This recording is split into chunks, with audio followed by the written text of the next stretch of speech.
ॐ विश्वानि देव सवितरदुरितानि परासुव यद्भद्रं तन्न आसुव। ओम शांति शांति शांति।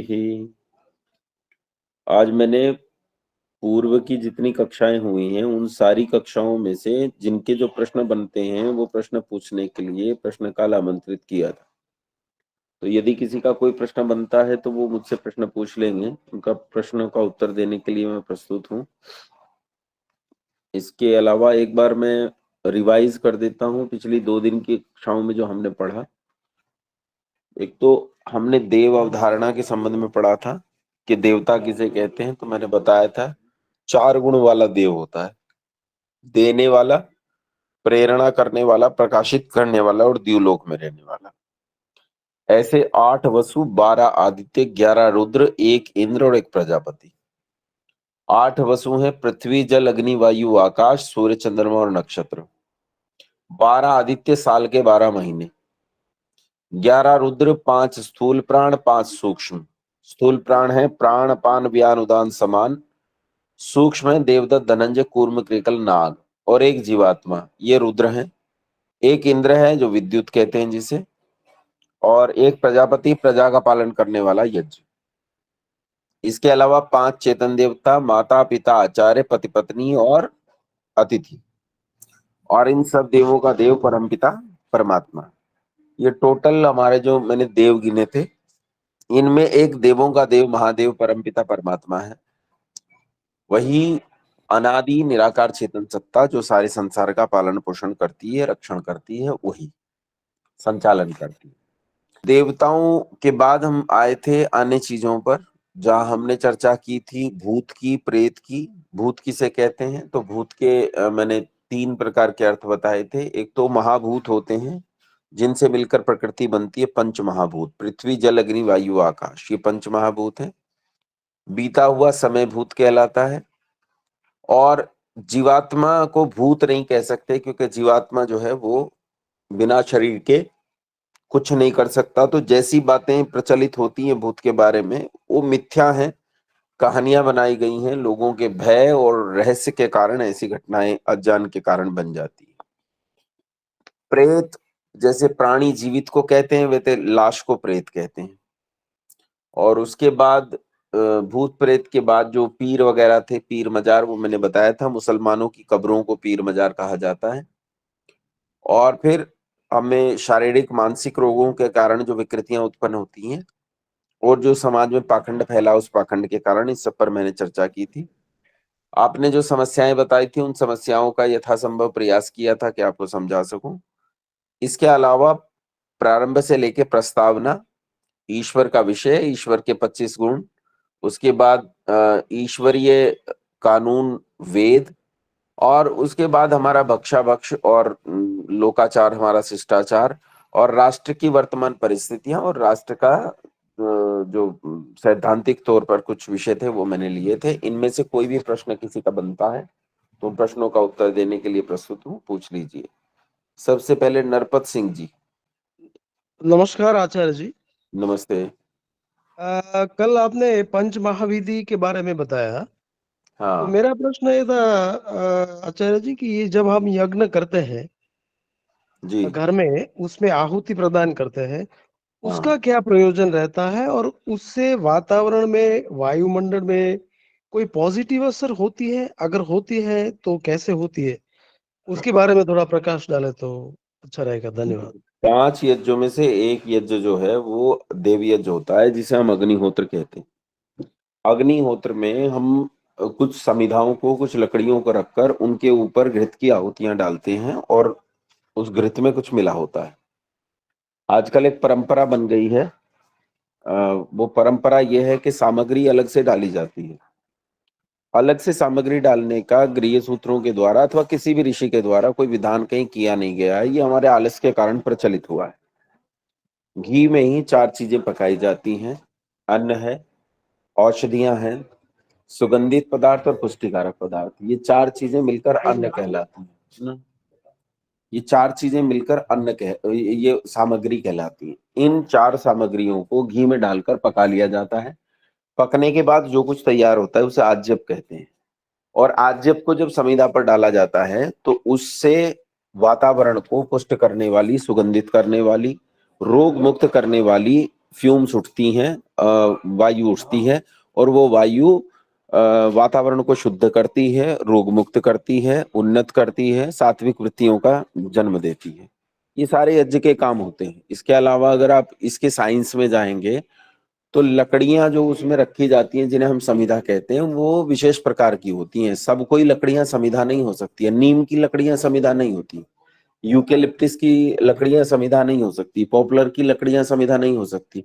आम की समिधा होती है, पीपल की होती है, गूलर की होती है, चंदन की होती हैं, पलाश की होती हैं, कुछ ही लकड़ियां होती हैं। ये कौन सी लकड़ियां होती हैं? ये वो लकड़ियां होती हैं जिनमें से नेचुरल पॉलीमर्स निकलते हैं, और जब उनके ऊपर फैटी एसिड जो ये घृत है वो डाला जाता है, तो उस फैटी एसिड से जो कुछ रिएक्शन अंदर होता है वो सारा का सारा लाभकारी है। कुछ दशमलव में कुछ प्रतिशत तक इसमें से कार्बन डाइऑक्साइड, कार्बन मोनोऑक्साइड और इसी ऐसी ही कुछ ऐसी गैसें भी निकलती हैं जो नकारात्मक गैसें हैं, लेकिन वो नगण्य है, क्योंकि आपने जब 99% शुद्धि कर दी है तो 1-8% अगर खराब निकल भी जाए तो वो नगण्य की कोटि में आता है। और जब भी आप कोई काम करते हैं तो उसका कुछ पुष्टि निकलती है, कुछ मल भी निकलता है, तो ये निश्चित रूप से केवल लाभदायक होता है। ठीक है नरपत जी। धन्यवाद। ठीक है जी आचार्य जी, धन्यवाद। जितेंद्र सिंह जी। जी, मैं ये जानना चाह रहा था कि हम यज्ञ में तुलसी की समिधा का प्रयोग कर सकते हैं क्या? तुलसी की समिधाएं नहीं होती, समय वो तो घृत में पकाने के बाद आज्यप बनेगा। तुलसी औषधि है और औषधि को घृत में पकाया जाएगा। जी पकाने के बाद जो घी बनता है उसे आज्यप बोलते हैं, उसकी आहुति दी जाएगी। आहुति देने, वो तुलसी की आहुति देना अच्छा है, वो देना चाहिए। जी, या धन्यवाद। सामग्री में काट लीजिए, जैसे आजकल प्रचलन है कि सामग्री की अलग से आहुति दी जाती है, तो सामग्री भी डाल सकते हैं। जी शुभम जी। नमस्ते आचार्य जी। नमस्ते। अ, जी, मेरा प्रश्न ये है कि जैसे कभी अगर हमारे घर में किसी की मृत्यु हो जाती है तो संध्या को उस समय किया नहीं जाता, तो क्या ये सही है या फिर ऐसे ही बस ये रिवाज है कुछ? ना, गलत है ये तो। वो कहते हैं कि इसमें अनध्याय नहीं होता। अनध्याय मतलब इसे रोका नहीं जा सकता है। कोई मरे जिए, संध्या बाधित नहीं होती है। संध्या निश्चित रूप से करनी चाहिए। गो विज्ञान नाम से आईडी है। जी नमस्ते आचार्य जी। नमस्ते। वैसे सारा समझ में आ रहा है, लेकिन जब आप कभी कहते हैं कि देवादिदेव महादेव, तो कुछ नए मित्र भी हो सकते हैं, नए भाई बहन भी हो सकते हैं, तो वो देवादिदेव महादेव जैसे अभी पूजा कर रहे हैं ना शिव जी की, जो कैलाशपति है, उनको ना समझ ले, बस इतना सा था मेरा प्रश्न। कोई बात नहीं। सब चीजें एक ही दिन में और एक ही मिनट में समझा देना जरूरी नहीं होता। कुछ चीजें समझने में समय लगता है, और हमें उतावलापन और अधैर्य नहीं होना चाहिए। धीरे धीरे सब लोग समझ जाएंगे, ऐसी उम्मीद हम रखें। और ये भी विचार करें कि हमने भी सब कुछ एक ही दिन में नहीं समझ लिया है ना। चलिए, संस्कारशाला जींद। ओम आचार्य जी नमस्ते जी। जी नमस्ते जी आचार्य जी, 3 जो समिधा धान मंत्र हैं हमारे, उनमें जी। जो बीच में दूसरा और तीसरा बोल के, तो बीच में उसमें उसको कैसे बोलेंगे हम? कहते हैं ना कि मंत्र तो 4 हैं जी, और जैसे डालते हैं लिखा है तो जैसे जी, लिखा है वैसे ही बोलेंगे। पहले पहला वो मंत्र बोल बीच दो, में फिर स्वा दूसरा बोल। नहीं आएगा दूसरे का, है बीच में स्वा नहीं आएगा, सुसमिधा शुरू कर स्वाहा। देंगे। स्वाहा जी क्रिया के साथ करोगे। जब क्रिया जी होगी तो स्वाहा बोलोगे, जी आचार्य, जब आचार्य जी क्रिया बहुत होगी तो स्वाहा बोलोगे। जी। बहुत बहुत धन्यवाद आचार्य जी। और पांचों यज्ञ बहुत अच्छी तरह समझाए आपने। कुछ थोड़ी बहुत कंफ्यूजन था, वो दूर हो गया सारा। ठीक है बहन जी। नमस्ते आचार्य। सत्येंद्र सिंह जी। जी जी आचार्य जी, मेरा सादर प्रणाम। जी प्रणाम। मेरा प्रश्न भूत प्रेत को लेकर के है। और जी वो जो आपने बताया कि ये एक तरह का मानसिक बीमारी है, क्या ये आपका निजी मत है या इस पे कोई रिसर्च किया गया है और उसके बाद ही आप ये बोल पा रहे हैं? मैं क्यों ऐसा बोल रहा हूँ, मैं बता रहा हूँ। क्योंकि हमारे शास्त्रों में सत्य चंडी वो दुर्गा सप्तशती का दुर्गा कवचम एक हिस्सा है। उसमें इन सारी चीजों का अस्तित्व बताया गया है। और उसमें ये बताया गया है कि आप अगर दुर्गा कवचम पाठ करते हैं तो ये सब चीजें आपसे दूर रहेगी। अगर आप बोले तो उस कवच का हिस्सा मैं पढ़ के आपको बता दूं। नहीं, आवश्यकता नहीं है, मैं खुद ही पढ़ देता हूँ, लेकिन इसकी जी आवश्यकता है। बात यह है कि जो आपने कहा है, इसे एक चीज से समझने की कोशिश कीजिए कि शास्त्र जी किसे कहते हैं। 3 शब्द पर्यायवाची हैं आपस में, एक शास्त्र, एक शासन और एक वेद। वेद को ही शास्त्र कहते हैं और वेद को ही शासन कहते हैं। शासन के अंतर्गत जो कुछ आता है उसे अनुशासन कहते हैं। जैसे ऋषि पाणिनि ने शब्दों का व्याकरण लिखा, जब उन्होंने व्याकरण लिखा तो वो शुरू करते हैं तो कहते हैं अथ शब्दानुशासनम, अर्थात अब मैं शब्दों को कहना शुरू करता हूं अनुकूल शासन के, यानी वेद के अनुकूल। वेद जैसा शब्दों के संबंध में विधान करता है, उस विधान को सूत्रबद्ध करके मैं कहने का प्रयास करता हूं। ऐसे ही ऋषि पतंजलि जिस समय योग दर्शन लिखते हैं तो वो भी शुरू करते हैं, तो पहला ही सूत्र है अथ योगानुशासनम, अर्थात मैं योग को कहना शुरू करता हूं अनुकूल शासन के। शासन अर्थात शास्त्र, शास्त्र अर्थात वेद। वेद के अलावा संसार में कोई शास्त्र नहीं है। अब बात आती है कि एक तो हुए वेद और एक हुए वेदानुकूल शास्त्र, जिन्हें हमने अनुशासन कहा। जैसे 6 दर्शन हैं, उपनिषद हैं। उपनिषद 11 उपलब्ध हैं, इसके अतिरिक्त पहले बहुत रहे होंगे, वो कुछ लुप्त हो गए, कुछ हैं। ब्राह्मण ग्रंथ हैं, उपवेद हैं और बहुत सारे ग्रंथ हैं जो आते हैं वेदानुकूल शास्त्र के अंतर्गत। यहाँ तक के गीता में भी जो गीता श्री कृष्ण जी महाराज की है वो भी अनुशासन है, यानी वेद का ही अनुकूल कहा गया शासन है। संस्कृत में जो कुछ लिखा हुआ है वो शास्त्र नहीं है। संस्कृत में तो ये भी लिखा है कि पीतवा पीतवा पुनर्पीतवा यावत पतति भूतले पुनरुत्थाय वही पीतवा पुनर्जन्म न विद्यते। शास्त्र संस्कृत में लिखा है कि पियो पियो जम के पियो, और जब तक जमीन पे ना गिर पड़ो पीते रहो, और अगर गिर ही पड़ो तो फिर उठो और फिर पियो, कोई पुनर्जन्म नहीं होता। ये भी तो संस्कृत में लिखा है। संस्कृत में जो कुछ लिखा है वो शास्त्र हो जाए, ये उचित नहीं है। और जिन शास्त्रों की आप बात कर रहे हैं, जैसे कवच आदि की बात आप कर रहे हैं या दुर्गा सप्तशती आदि की बात कर रहे हैं, ये अर्वाचीन है, नए हैं। मैं ये नहीं कह रहा हूं कि मैं उनका कोई विरोध कर रहा हूं या खंडन कर रहा हूं, बिल्कुल नहीं। मैं उनका भी सम्मान करता हूं और उस चीज को जो वो कहते हैं, जो उसमें साहित्य है जो अनुकूल है, उस सब को स्वीकार भी करता हूं, उसमें कोई आपत्ति नहीं है। लेकिन ये बहुत अर्वाचीन है। और अगर ये कह दूं कि ये 1 सहस्त्राब्दी के उरे उरे का सारा मामला है, यानी 1 सहस्त्राब्दी से हमारी ओर का ही सब लिखा हुआ है, 1000 साल से नीचे नीचे की घटनाएं हैं, उससे पहले की नहीं है। कैसे लिखी गई इसे भी समझने का प्रयास कीजिए। ऋषि व्यास ने जय संहिता नाम का ग्रंथ लिखा, उसमें 4500 श्लोकों से उस ग्रंथ को पूरा किया। 5500 श्लोक उनके जीते जी उनके छात्रों ने उसमें मिला दिए, तब इस ग्रंथ का नाम भारत हो गया। तो ये टोटल मिलकर 10,000 श्लोक हुए केवल। लेकिन आज उसी भारत नाम के ग्रंथ में 1.5 लाख श्लोक पाए जाते हैं और आज उसे महाभारत कहा जाता है। यानी उसमें ओरिजिनल जो है वो केवल 10,000 हैं और नकली जो है वो 1,40,000 हैं। और इसी तरह बहुत सारी चीजें लिखी गई। जैसे किसी ने मुसलमानों के काल में हिंदुओं को भ्रष्ट करने के लिए अल्लोपनिषद लिख दिया, अल्लाह का उपनिषद लिख दिया। तो ऐसी बहुत सारी जो हमारे अर्वाचीन काल की चीजें हैं वो बहुत सारी हैं, उनमें कुछ सच भी है, कुछ झूठ भी है, कुछ मिलावटी है, कुछ ठीक ठाक है, ये सब है। लेकिन उन्हें प्रामाणिक नहीं माना जा सकता। प्रामाणिक वही जो वेद के अनुकूल है। जो मैंने कहा है वो मेरा अपना मत नहीं है, ये ऋषियों का मत है। वैदिक शास्त्र आदि आप पढ़ेंगे तो वैदिक शास्त्र में जो रोग मैंने आपको बताए हैं, इन रोगों का पर्याप्त वर्णन है और वैदिक शास्त्र में इन सब पर बहुत अच्छी रिसर्च करके लिखा गया है।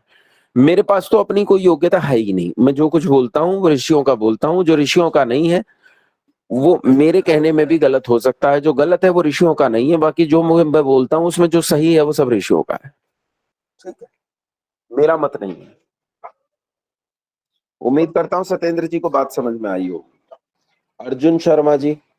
आचार्य जी नमस्ते। नमस्ते अर्जुन जी। आचार्य जी मेरा 2 प्रश्न है। एक तो ये है कि जैसे कई बार मेरे मतभेद हो जाते हैं मेरे माता पिता के साथ, और मुझे ये लगने लग जाता है कि मैं इनसे मतलब लड़ाई ना करूं, पर मेरे से लड़ाई बहुत होती है कि मतलब वो समझते नहीं इस बात को कि शायद मतलब मेरे पिताजी टीचर हैं, जैसे आप कल बता रहे थे, मेरे पापा को भी वही दिक्कत है कि वो समझना नहीं चाहते मेरी बात। और मेरे को इस चीज से बहुत दिक्कत होती है कि अगर कोई मेरी बात ना माने या फिर अगर मैं सही हूं तो मेरे को सही ना, इस बारे में मेरे को थोड़ा सा अच्छा मार्गदर्शन। अर्जुन जी, इसमें एक छोटे से उदाहरण से मैं आपको एक बात समझाना चाहूंगा। कई बार क्या होता है, एक छोटा बच्चा आपके पास होता है, आप बैठे अपना काम कर रहे हैं और छोटा बच्चा आपसे अनावश्यक प्रश्न कर रहा है या अनावश्यक चर्चा आपसे कर रहा है। वो चर्चा बिल्कुल असंबद्ध है, उस चर्चा का कोई लेना देना नहीं है। और बालक की अपनी जो मान्यताएं हैं, बालक अपनी उन मान्यताओं पर बहुत दृढ़ है। जब बालक ये सब कर रहा होता है, आप मान लीजिए अपना काम कर रहे हैं, अपने कंप्यूटर पे कर रहे हैं, अपने लैपटॉप पे कर रहे हैं या अपना कोई काम कर रहे हैं, तो आप उस बालक की ओर विशेष ध्यान नहीं देते। बीच बीच में आपको लगता है कि कोई बहुत आवश्यक बात है तो उस पे उसे कुछ कह दूं, तो आप कह देते हो, वो भी बामुश्किल। कई बार तो क्या होता है, बालक बिल्कुल ही उल्टी बात कह रहा होता है और आप उस बात को चुपचाप कह देते हो, हाँ हाँ बेटा ऐसा ही है, तुम ठीक कह रहे हो, ये कह के आप आगे निकल जाते हो। क्योंकि आपको पता है कि बच्चा समझने वाला नहीं है, इसलिए आप उसे समझाने का प्रयास भी नहीं करते हो और आप उस मूड में भी नहीं है कि उसे समझाएं। आप सोचते हैं समय आने पे जब इसकी स्थिति अवस्था ठीक होगी तो मैं इसे समझा दूंगा। बस ऐसा ही उनके साथ व्यवहार करें। क्या होता है, हमारे माता पिता जब बूढ़े हो जाते हैं तो कई तो बहुत युवा बने रहते हैं। मेरे एक दादा हैं, पहले कम्युनिस्ट थे, कामरेड थे, नास्तिक थे, अब तो नहीं है, अब तो पक्का सनातन धर्मी हिंदू व्यक्ति हैं। लेकिन एक समय कम्युनिस्ट थे, कामरेड थे, और वो तो मतलब इतने बड़े स्तर पे रहे हैं कि विधायकी के इलेक्शन लड़े उन्होंने कम्युनिस्ट पार्टी से। तो वो, उनकी आयु अभी इस समय 85 साल के आसपास है और एकदम तंदुरुस्त बुद्धि है उनकी। मतलब वो 18-20 साल की बुद्धि है उनकी, जैसे 18-20 साल के लड़के में होती है, एकदम चेतन बुद्धि। अच्छी मजाक करते हैं, अच्छी चीजों को समझते हैं। लेकिन मेरे ही घर में ऐसे लोग हैं जो 60 साल की अवस्था में, 50 साल की अवस्था में सठिया गए हैं, बुद्धि उस तरह से काम नहीं करती प्रॉपरली। तो उनके साथ ऐसे ही व्यवहार कर रहे हैं जैसे उस बच्चे के साथ व्यवहार करना मैंने आपको बताया। अगर मैं सहन नहीं कर पाता तो इसमें मेरी अयोग्यता है और मुझे अपनी सहन शक्ति बढ़ानी पड़ेगी। धृति क्षमा दमोस्तयम शौचम इंद्रिय निग्रह धीर विद्या सत्यम अक्रोधो दशकम धर्म लक्षणम। धृति धर्म का पहला लक्षण है। अगर मैं धृति में नहीं हूं, धैर्य में नहीं हूं, संयम में, सहनशीलता में नहीं हूं, तो मानो कि मैं धर्म में नहीं हूं। इसलिए मुझे स्वयं को धर्म में रखने का प्रयास करना चाहिए। एक छोटी सी कहानी सुनाता हूं। एक पति पत्नी में बहुत विवाद होता था। पत्नी जो है ये प्रयास करती थी कि विवाद ना हो, लेकिन विवाद हो जाता था। पत्नी को ये बात समझ में नहीं आती कि जब मैं चाहती हूं कि विवाद न हो तो फिर भी विवाद क्यों हो जाता है। व्यक्ति गलती करता है, ठीक है वो करे, लेकिन मैं तो नहीं कर रही हूं ना, फिर क्यों विवाद हो जाता है। वो एक साधु के पास गई, साधु से जाकर उन्होंने अपनी ये सारी विवशता और परेशानी उनके सामने रखी। साधु ने उन्हें एक औषधि दी और कहा कि ये औषधि ले जाओ, और जब भी तुम लोगों के बीच में विवाद हो, झगड़ा हो, तो क्या करना है कि 2 चम्मच औषधि मुंह में रख लेनी है, और जब तक विवाद हो तब तक ना तो इसे सटकना है ना थूकना है। स्त्री ले गई, महीने भर की दवाई थी, जब भी झगड़ा हुआ उसने 2 चम्मच मुंह में रख ली। धीरे धीरे विवाद बिल्कुल समाप्त हो गई। वो साधु के पास फिर से गई, कहा और दवाई दे दीजिए, मेरी तो सारे झगड़े खत्म हो गए आपकी दवाई से। साधु ने कहा बेटा वो तो पानी था, मैंने नल से भर के तुझे पानी दे दिया था और तू बोली नहीं, विवाद इसलिए नहीं हुआ। बस आपको यही करना है, अपने धैर्य को इस स्तर पे उठा के रखना है कि आपको इसकी आवश्यकता ना पड़े कि आप मुंह में चम्मच लेकर बैठे। आप अपने धैर्य से ही स्वयं को सामान्य, शांत और गंभीर करने का प्रयास कीजिए। और रही बात इसकी कि एक समय ऐसा आता है कि आवेश आ जाता है, तो किसी को भी आता है, आपको भी आता है, मुझे भी आता है। मैं भी ऐसा कोई दूध का धुला नहीं हूं, मुझे भी आ जाता है, लेकिन उसे संभालने का ही प्रयास करना चाहिए। मीना आर्य जी, मीना जी। हाँ जी, नमस्ते आचार्य जी। जी जैसे नमस्ते। आचार्य आजकल जो चल रहे हैं ना, क्या नाम है, ऑनलाइन हम लोग बहुत सारी लेडीज बैठ के गायत्री मंत्र का जाप करती हैं और जी 10 माला डेली की करती हैं, मतलब 10-10 मालाएं, सब 60 लेडीज करीब जुटती हैं। तो क्या हाँ ये मतलब 1.5 करोड़ गायत्री मंत्र का जाप का हमने वो लक्ष्य बना रखा है कि हम 9 महीने के अंदर अंदर में पूरा करेंगे। तो जी क्या ये जाप करना सामूहिक में ठीक है या नहीं? बढ़िया ही है बहन जी। अच्छी वृत्तियां बनेंगी। आप लोग मंत्र का जाप करोगे, मंत्र का जाप नहीं करोगे तो बैठ के चुगली करोगे, इसकी उसकी निंदा करोगे, कुछ उल्टा सीधा काम करोगे। मंत्र जाप कर रहे हो तो वो रुक जाएगा। बाकी इस मंत्र जाप से आपको कोई विशेष लाभ हो ऐसी संभावनाएं कम है। अच्छा अच्छा, ठीक है। ठीक है। रोहित टेकवानी जी। नमस्ते आचार्य जी। नमस्ते। आचार्य जी, मेरा प्रश्न था कि आपने जैसे बताया था द्वैतवाद, अद्वैतवाद और त्रैतवाद, तो ये है क्या और वेद अनुकूल कौन सा है? वेदानुकूल, ये जितने भी वाद हैं सब अपने आप को वेदानुकूल ही कहते हैं। अद्वैतवादी भी यही कहते हैं हम वेदानुकूल हैं, द्वैतवादी भी यही कहते हैं, विशिष्टाद्वैतवादी भी यही कहते हैं, त्रैतवादी भी यही कहते हैं। और वास्तविकता ये है कि ये सब एक ही बात कह रहे होते हैं, बस उनका देखने का दृष्टिकोण अपना अपना अलग होता है। अद्वैतवादी कहता है संसार में ब्रह्म के सिवाय कुछ नहीं है, जो कुछ है वो ब्रह्म है, मैं भी ब्रह्म हूँ, आप भी ब्रह्म हो, हमारा मोबाइल भी ब्रह्म है, आसमान ब्रह्म है, जमीन ब्रह्म है, पानी ब्रह्म है, गधे ब्रह्म है, सुअर ब्रह्म है, सब कुछ ब्रह्म है। ब्रह्म के अलावा संसार में कुछ नहीं है। तो फिर कोई पूछे कि ये सब जो दिखता है ये क्या है, तो कहते हैं ये माया है। यानी ये है नहीं। आपके सामने जो भवन खड़ा है वो भवन है नहीं, अभी दिख रहा है, बस दिख रहा है नहीं। ऐसा अद्वैतवादी कहते हैं। फिर दूसरे होते हैं द्वैतवादी। द्वैतवादी कहते हैं कि दो वस्तु हैं, दो वस्तुएं, एक चेतन है, एक जड़ है, एक प्रकृति है और एक ईश्वर है। ईश्वर को भी दो स्थानों पर बांटकर द्वैत कहा जाता है, जैसे एक ईश्वर है और एक जीवात्मा है, दो अलग अलग चेतन हो। त्रैतवादी तीन प्रकार के मानते हैं। जो सबसे सटीक लगता है, जो सबसे सटीक है वो त्रैतवाद है। त्रैतवाद में ईश्वर, जीव और प्रकृति, तीन चीजों की सत्ता को अनादि माना जाता है। ईश्वर जो अनादिकाल से है और अनंत काल तक रहेगा, यानी इसकी कोई शुरुआत कोई अंत नहीं है। ठीक ऐसा ही जीवात्मा है, दोनों चेतन है लेकिन दोनों में कुछ अंतर है। जैसे ईश्वर सर्वज्ञ है और जीवात्मा अल्पज्ञ है, ईश्वर सर्वव्यापक है और जीवात्मा एक देशी है। तो ये अंतर है, ईश्वर सर्वशक्तिमान है और जीवात्मा अल्प शक्तिमान है। जीव आत्मा जब अंतःकरण चतुष्टय के साथ जुड़ जाता है तो उसे हम जीव बोलते हैं। जीव किसी शरीर में आकर कर्म करता है और फिर कर्मों का फल भोगता है। फल जिसके कारण भोगता है, जिस रूप में भोगता है, उसका नाम प्रकृति है। प्रकृति जो हमारे सामने है, जो जड़ है, जिसमें जीव नहीं है, जिसमें केवल जड़ता है, उसे हम प्रकृति कहते हैं। और विशिष्टाद्वैतवाद जो है उसमें क्या है, वो है तो विशेष रूप से अद्वैतवाद, लेकिन उसकी परिणति त्रैतवाद के रूप में दिखाई देती है। बस ये विषय छोटा नहीं है, ये अलग अलग दर्शन हैं जो बहुत बड़े स्तर पर हैं। मोटा मोटा मैंने आपको रेखांकित करके बता दिया।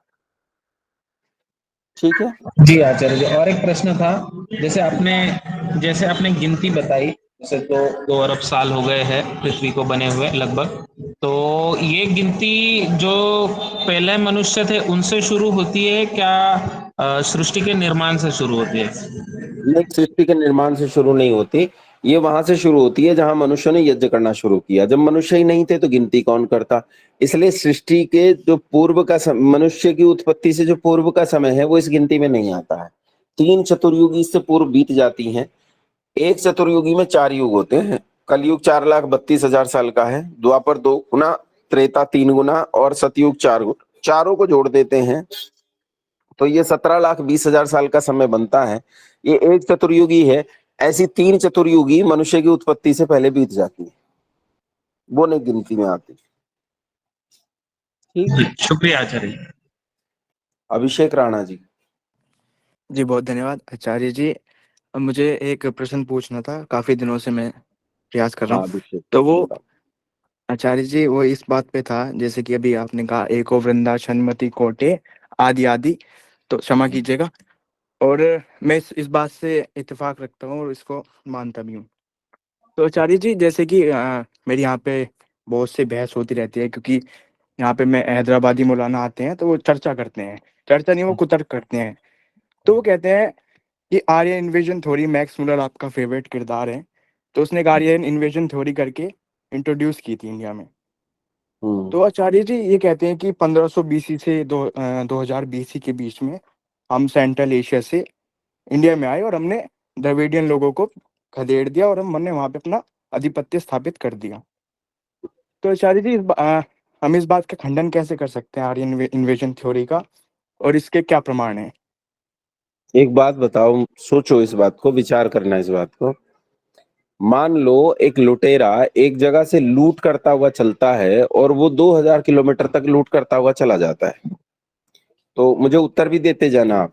तो ये जी बताओ, जब वो लूट करता हुआ जाएगा तो उसकी लूट के चिन्ह रास्ते में मिलेंगे या नहीं मिलेंगे? जी बिल्कुल। मिलेंगे ना। जी अच्छा, वो अपनी सभ्यता को नष्ट करता हुआ जाएगा या फैलाता हुआ जाएगा? फैलाता हुआ जाएगा। फैलाता हुआ जाएगा। अब जी। अगर आर्य लोग सेंट्रल एशिया से, अच्छा फिर एक तीसरी चीज और, जहां से मूल सभ्यता कोई विकसित होकर कहीं और आक्रमणकारी होकर निकली है, तो उस मूल स्थान पर उस मूल सभ्यता की सर्वाधिक अप्रोच होनी चाहिए या नहीं? जी जैसे मोहम्मद मक्का मदीना से निकला और पूरी दुनिया में उसने हमला किया, तो मक्का मदीना में वो सभ्यता है कि नहीं है इस्लाम? जी है। जैसे यरूशलेम से निकलकर ईसाई लोग पूरी दुनिया पर छाए, तो यरूशलेम में है कि नहीं है ईसाइयत? है। जी है। अब अगर सेंट्रल एशिया से आर्य लोग निकले और दुनिया में जाकर उन्होंने हमला किया, तो सेंट्रल एशिया में आर्यों का सारा सिद्धांत और सारी सभ्यताएं और सबसे मूल स्थान वहां उनका होना चाहिए कि नहीं होना चाहिए? जी चाहिए। कहाँ है वो? है कहीं? है कहीं? सेंट्रल एशिया है, साउथ एशिया है, नॉर्थ एशिया है, कहीं पर है? और जिसे जी यूरेशिया कहा जाता है, अब वो जाने कौन सी जगह है जिसे यूरेशिया कहते हैं, तो वहां कहीं है? दूसरी जी नहीं। चीज, वो वहां से चले, चलो तुम एक जगह लगा लो, मान लो तुमने ईरान से लगा लिया कि भाई ईरान से निकल कर चले, तो ईरान से निकलकर भारत तक आए, तो उनकी सभ्यता के चिन्ह रास्ते में होने चाहिए। तो वो रास्ता तो ढूंढ के बताओ जहां जहां उनके चिन्ह दिखाई देते हैं। और आचार्य उनके जी क्षमा की। हमलों के चिन्ह जहां दिखाई देते हैं, वो रास्ता तो पता होना चाहिए। वो रास्ता है नहीं। फिर इसके अलावा, अभी एक बार मैं पूरा कर लूं।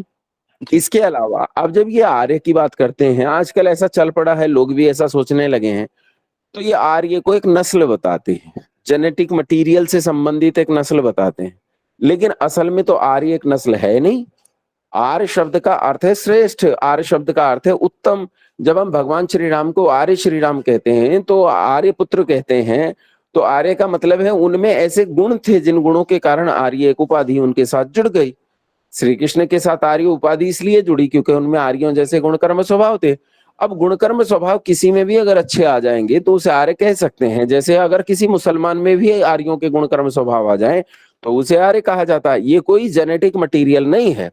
एक मुसलमान के घर का बालक भी आर्य हो सकता है, एक ईसाई के घर में भी आर्य हो सकता है, और आर्यों के बालक बिगड़कर मुसलमान और ईसाई हो सकते हैं।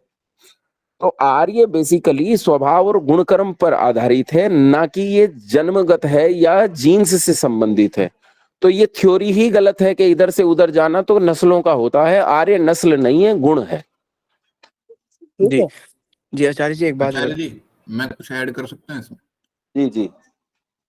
आचार्य जी, आईआईटी गांधीनगर ने हाँ।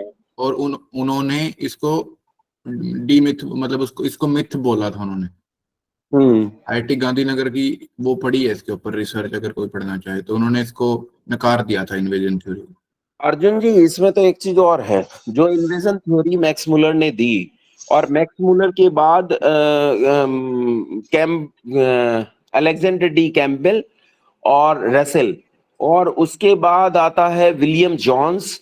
और ये मतलब ये मैं उन चीजों में जाना नहीं चाहता हूं, नहीं तो मैं मतलब जमीन तक खोद कर नष्ट कर दूंगा। मैं उनमें जाना नहीं चाहता हूं। एक एक व्यक्ति ने, जहां उन्होंने तमिल भाषा का व्याकरण से लेकर the grammar of Dravidian race तक की पुस्तकें लिख के ये झूठे कहानियां गढ़ने का प्रयास किया है, उन सारी कहानियों की धज्जियां उड़ाई जा सकती हैं।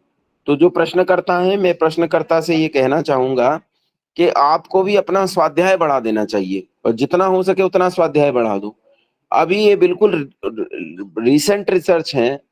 जो लोग इसे जेनेटिकल मानते हैं, मैं तो जेनेटिकल मानता ही नहीं हूं ना। हमारी हमारी परंपरा में, भारतीय परंपरा में इसे जेनेटिकल नहीं माना गया है। आर्य गुण का नाम है, आर्य किसी नस्ल का नाम नहीं। हम इसे जेनेटिकल नहीं मानते। लेकिन जो लोग जेनेटिकल मानते हैं, उन्होंने अभी अभी यही सिद्ध किया है डीएनए के आधार पर कि जो आर्य कहे जाते हैं वो मूल रूप से भारत के हैं और भारत से बाहर के कहीं के नहीं। ये अभी अभी रिसेंट रिसर्च है। ठीक है, वीना कुमारी जी। जी आचार्य जी नमस्ते। नमस्ते। मेरा एक छोटा सा प्रश्न आचार्य जी, मैं जानती हूँ कि नहीं होता है उसके बिना। मैंने इस बार हम घर गए थे 4 तारीख को, तो मेरा घर में घी सब लेके बाहर रहती हूँ, वहां आ गई। वहां गए तो सोचे मॉर्निंग वाला हवन करेंगे अमावस्या के 10 तारीख को, लेकिन मेरे पास केवल वहां साकल और समिधा था। तो करना चाहिए, बिना घी का हवन नहीं कर सकते हैं? कर सकते हैं, क्यों नहीं कर सकते। ऋषि याज्ञवल्क्य से माँ मैत्रेयी ने पूछा था कि अगर घृत न हो तो कैसे करें यज्ञ, तो कहा दुग्ध से करो। बोले दुग्ध न हो तो किससे करें, तो कहा समिधा से करो। समिधा न हो तो किससे करें, तो औषधियों से करो। औषधियां न हो तो किससे करें, बोले वनस्पतियों से करो। वनस्पतियां न हो तो किससे करें, बोले जल से करो। जल न हो तो किससे करें, बोले वायु से करो। और वायु भी ना हो तो किससे करें, तो कहा मन से करो। तो यज्ञ करना चाहिए, वो कैसे भी करो आप, यानी आपातकाल में मर्यादा नहीं रहती है, आप जैसे ही कर सकते हैं कीजिए। और तो घृत के आहुति की जगह में शक्कर का दे सकते हैं कि उस समय केवल मंत्र पाठ कर सकते हैं? कर सकते हैं जी आचार्य जी। और अगर आपके पास कुछ भी ना हो, खाली बैठकर मंत्र पाठ कर लेंगे तो वो भी यज्ञ में आएगा। जी धन्यवाद आचार्य जी। हिमांशु चौधरी जी। मेरा ये प्रश्न था कि सनातन युग के इतने सारे अनगिनत संगठन है, तो वो सारे साथ आकर क्यों राष्ट्र की चुनौतियों के खिलाफ काम नहीं करते? अब ये तो उन्हीं से पूछना पड़ेगा, लेकिन पर अगर हम सारे साथ, हाँ बोलिए, आप बोलिए। मुख्य रूप से बात यह है कि उन सब में आपस में एक मत नहीं है। और एक मत कब होंगे, एक मत तब होंगे जब वो सत्य सिद्धांत तक पहुंचेंगे। इसका मतलब ये भी कि उनमें से सब लोग अपना अपना जो मत लिए हुए हैं उसमें कुछ कुछ असत्य मिला है और कुछ कुछ सत्य है, और उस असत्य के कारण भेद पैदा हो रहा है। सत्य में तो कभी भेद नहीं पैदा होता। आप हिंदी में कहेंगे 2 दूनी 4 तो 4 ही होता है, 2 2 जा 4 कह लो तो भी 4 ही होता है। दुनिया की किसी भी भाषा में 2 दूनी 4 ही होता है। सत्य में भेद कभी नहीं होता है। भेद जब भी होगा वो असत्य में होता है, झूठ में होता है। इसलिए जब ये लोग सत्य को जानकर तर्क की कसौटी पर खड़े होकर आपस में बात करेंगे तो इनमें एकता का भाव आएगा। जब तक असत्य रहेगा तब तक ये अनेकता बनी रहेगी। ठीक है आचार्य जी। आचार्य जी नमस्ते। जी हाँ आचार्य जी, आप ना जैसे परसों हो रही थी भूत प्रेत की जो बात हो रही थी, तो उसमें जैसे कि आपने बोला था कि ये मानसिक होता है, और एक आपने नाटक का भी बताया जैसे। तो मैं ये पूछ रही थी कि मैंने एक क्वेश्चन उसमें चैट बॉक्स में भी डाला था कि ये जो हमारी भानगढ़ जो साइट है, जो गवर्नमेंट के द्वारा ये पैरानॉर्मल एक्टिविटीज के लिए ये इसको सिद्धि कर दिया कि ये है और यहाँ पे रात को कोई नहीं रुकेगा, तो ये सब किसके अंतर्गत आता है? कि इसके ऊपर भी तो पूरी रिसर्च हुई होगी ना? देखो, पूरी रिसर्च हो जाती तो वो इस रहस्य में नहीं रखते थे ना। पूरी तो नहीं हुई है, लेकिन कुछ चीजें ऐसी होती हैं जो रहस्यात्मक होती हैं। जैसे एक वो बरमुडा ट्रायंगल का चलता है कि बरमुडा ट्रायंगल पे जाके वायुयान खो जाता है, नहीं मिलता। हाँ जी। तो ये प्राकृतिक घटनाएं हैं, वो प्राकृतिक घटनाएं जो मनुष्य की समझ में नहीं आती हैं, है ना। कुछ भूगोल में बहुत सारी चीजें ऐसी होती हैं जो हमें नहीं समझ में आती हैं। क्या सबको सब कुछ समझ में थोड़े आ जाता है। अब आइंस्टीन है, आइंस्टीन एक थ्योरी देता है, प्लैंक एक थ्योरी देता है। प्लैंक और आइंस्टीन दोनों आपस में क्लैश करते हैं, तो इसका मतलब दोनों में कुछ तो समझने में चूक है ना। और जो वैज्ञानिक भौतिक पदार्थों पर काम कर रहे हैं वो भी नई चीजें खोज रहे हैं। इसका मतलब संपूर्ण नहीं जानते हैं, कुछ जानते हैं और कुछ नहीं जानते हैं। मान लीजिए हम एटॉमिक स्ट्रक्चर की बात करें कि जो परमाणु की संरचना होती है, परमाणु की संरचना के अंदर हम मानते हैं कि न्यूक्लियस है, न्यूक्लियस के चारों तरफ ऑर्बिटल है, ऑर्बिटल में इलेक्ट्रॉन्स जो है क्लॉकवाइज और एंटी क्लॉकवाइज स्पिन करते हुए और न्यूक्लियस के चारों ओर रोटेट कर रहे हैं। तो ये पूरा का पूरा हाइपोथेटिकल है, ये परिकल्पना है, ये वास्तविकता नहीं है। ऐसा नहीं है कि इसका कोई चित्र देख लिया गया हो, ऐसा अनुमान लगाया गया है कि शायद ऐसा होगा। चाहे वो सोमरफेल्ड रहे हों, चाहे वो नील बोर्स रहे हों, चाहे वो उसके बाद रदरफोर्ड रहे हों, या और भी कोई वैज्ञानिक जो आधुनिक भी हैं जिन्होंने इस पर काम किया है एटॉमिक स्ट्रक्चर पर, वो भी तो पूरा हाइपोथेटिकली ही काम कर रहे हैं। क्या वो वास्तविक थोड़े हैं? तो बहुत सारी चीजें ऐसी हैं जो जानने में नहीं आती हैं। जो जानने में नहीं आती तो उन्हें पैरानॉर्मल एक्टिविटी कह दो या कुछ और कह दो, जो समझ में आए वो कह दो। ठीक है, उदयवीर सिंह जी। हाँ आचार्य जी नमस्ते। मेरा प्रश्न ये है आचार्य जी कि ये क्या हमारे शास्त्र वगैरह सत्यबोध नहीं सिखाते हैं? इस सत्यबोध को न सिखाने की वजह से बड़े गड्ढे में जा रहे हैं मेरे हिसाब से। अगर सिखाता है तो हमारे धर्म के ठेकेदार इसे किसी भी सार्वजनिक मंच से, कथा भागवत कथाओं से, जहाँ ज्यादा भीड़ इकट्ठी हो रही है वहां पर जिक्र क्यों नहीं करते हैं? क्या ये हमारे समाज को नपुंसक नहीं बना रहे हैं? जबकि दूसरी तरफ मौलाना और मौलवी 10 लाख मदरसों से सत्यबोध ही सिखाते हैं, कोई दूसरा काम नहीं करते वो। क्या ये हमारी कथा भागवताओं के मंच हैं? ये सब यही काम बता रहे हैं, नपुंसकता की तरफ ले जा रहे हैं और बताते हैं कि अमुक नाम जप लो, आपका बेड़ा पार हो जाएगा, आपकी मुक्ति हो जाएगी। दूसरी तरफ इस न जानने सत्यबोध की वजह से बदायूं में 2 बच्चों की गर्दन काट दी गई। तो ये क्या है? देखिए, ये जो प्रश्न आपका है असल में प्रश्न नहीं है, आपका पीड़ा है। क्योंकि ऐसी तो एक भी बात नहीं इसमें जो आप नहीं जानते हैं। आप सब जानते हैं, आपको ये भी पता है कि शास्त्र सत्यबोध सिखाता है, और आप ये भी जानते हैं जो वहां बकवास कर रहे हैं, धर्म के ठेकेदार बने हुए हैं, ये लोग शास्त्र से कोई वास्ता नहीं रखते, तो इनका सत्यबोध से क्या वास्ता होगा? तो निश्चित रूप से इसके लिए उन लोगों को प्रयास करने की जरूरत है जो शास्त्र के साथ संबद्ध हैं। तो हम प्रयास करने की कोशिश कर रहे हैं, आप जुड़े रहिए, हो सकता है हम कोई परिवर्तन पैदा करने में कामयाब हो जाए। ठीक है, ठीक है आचार्य जी। हाँ अर्जुन जी बताओ। आचार्य जी, आजकल एक चीज ज्यादा ही प्रचलित में है कि जो गायत्री मंत्र, जैसे भ्राता जी बोल रहे थे कि वो महिलाओं को नहीं पढ़ना चाहिए, और जिनके पास यज्ञोपवीत नहीं है उनको भी नहीं पढ़ना चाहिए। ये मूर्खता है, ये मूर्खता है। गायत्री मंत्र मनुष्य मात्र के लिए है, कोई भी पढ़ सकता है। आचार्य जी नमस्ते। आचार्य जी, जैसे वेद हैं तो वो देववाणी में रिटन फॉर्म में कैसे लिखे गए, किसने लिखे सबसे पहले? देखिए, रिटन फॉर्म में तो ये बहुत बाद में आए, हो सकता है ये अभी मतलब कुछ हजार साल की बात हो सकता है 10,000 12,000 साल की बात हो जब ये रिटन फॉर्म में आए हों। उससे पहले इनका नाम ही श्रुति है, वेद का नाम ही श्रुति है। सुनकर याद करने की परंपरा ही हमारे यहाँ रही है, और सुनकर याद करने से ही वेद का नाम श्रुति है। ये तो ये अर्वाचीन काल की बात है, बाद में इन्हें लिपिबद्ध किया गया, ये बहुत बाद की बात। आचार्य जी, श्रुति से देववाणी में कैसे कन्वर्ट किया, मतलब ये समझ नहीं आता, ये मेरी प्रश्न रहता है हमेशा। वाणी में कैसे कन्वर्ट किया, मतलब श्रुति देववाणी में हम कोई जैसे कोई इंग्लिश का सेंटेंस है, अगर हम इंग्लिश नहीं जानते हैं, उसने किसी ने बताया, हमने याद कर लिया, लेकिन उसको हम लिखेंगे कैसे फिर बिना जाने? लिपि में कैसे कन्वर्ट किया गया है? लिपि अब देखो, जब भाषा आई तो लिपि भी आई, ऐसा नहीं था कि लिपि नहीं थी या लिपि बाद में उत्पन्न हुई या ऐसा है। प्रारंभिक तौर पर ही प्रारंभिक ऋषियों के काल में ही लिपि की उत्पत्ति हो गई थी, लेकिन लिपिबद्ध वेद को बहुत बाद में किया गया, जिसे आप देववाणी कह रहे हैं। देवनागरी शायद आप कहना चाहते हैं। देवनागरी संस्कृत की देववाणी की और हिंदी की लिपि है, जैसे अंग्रेजी की लिपि फ्रेंच है, अंग्रेजी भाषा की लिपि जो है वो फ्रेंच है, जैसे उर्दू भाषा की लिपि जो है वो अरबी है, वैसे ही हिंदी, संस्कृत और देववाणी की लिपि जो है, और भी कई भाषाओं की लिपि जो है वो देवनागरी होती है। तो देवनागरी की उत्पत्ति बहुत प्राचीन काल की है, सृष्टि के प्रारंभिक काल की है।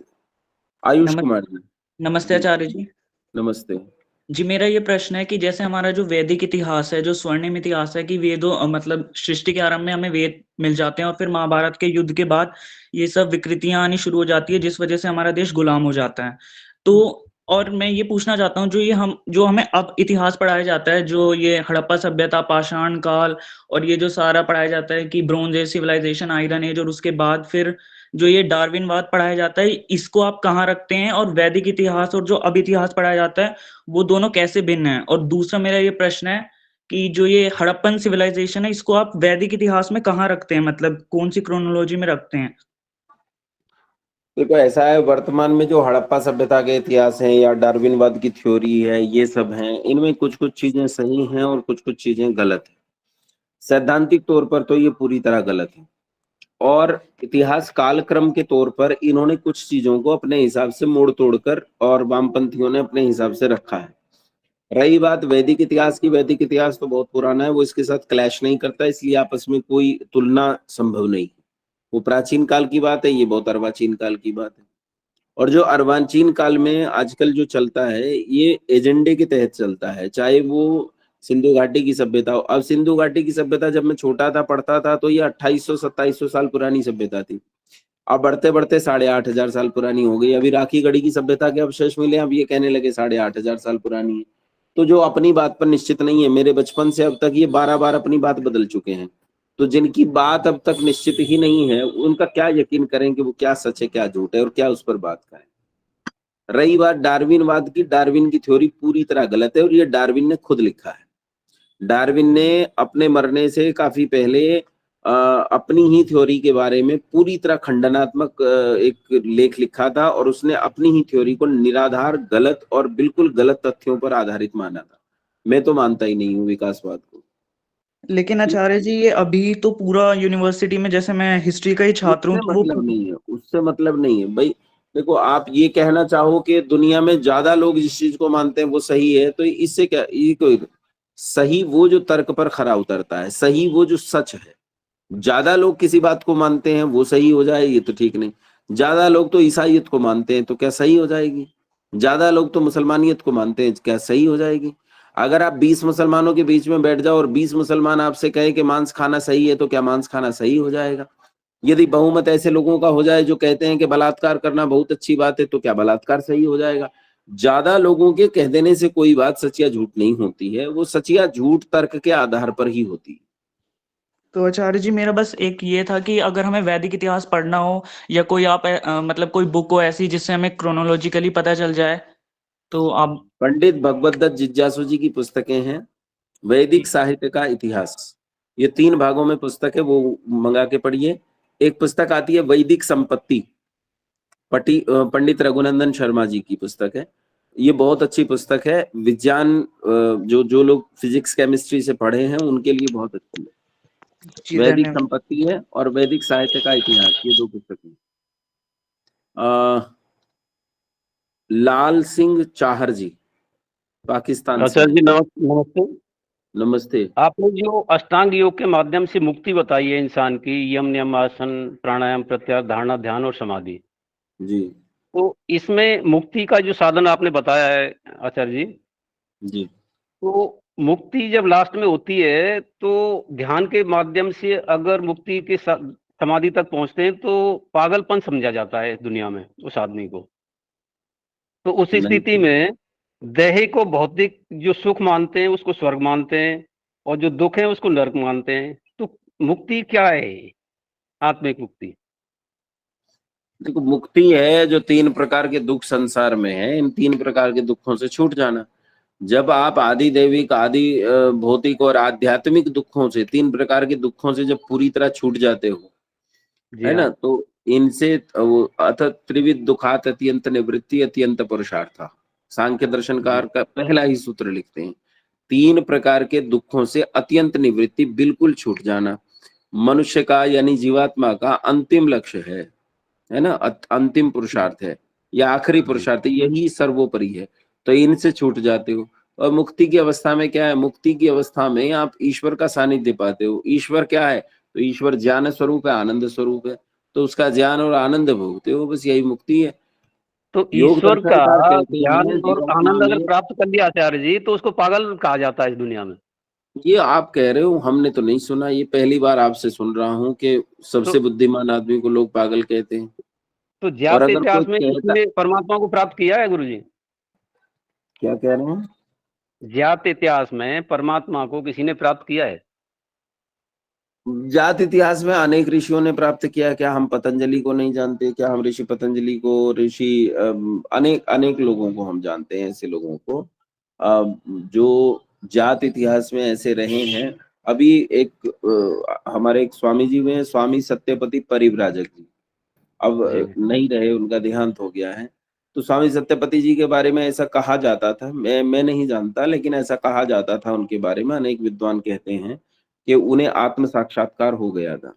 लेकिन जिसे आत्म साक्षात्कार हो जाता है वो समाज में आपको अलग से दिखाई नहीं देते हैं। आप ये सोचें कि उनमें कोई विलक्षणता, जैसे आप कह रहे हैं कि उन्हें लोग पागल कहते हैं या वो पागल हो जाते हैं, या वो ऐसा कुछ भी नहीं। वो बिल्कुल सामान्य व्यक्ति होगा, आपको दिखाई भी देगा तो आपको पता नहीं चलेगा कि ये मुक्त है। मुक्त को अलग से पहचानना मुश्किल है। जी, धन्यवाद आपको। कुछ लोगों के प्रश्न रह गए हैं, आगामी कक्षाओं में हम इन प्रश्नों पर चर्चा करते रहेंगे।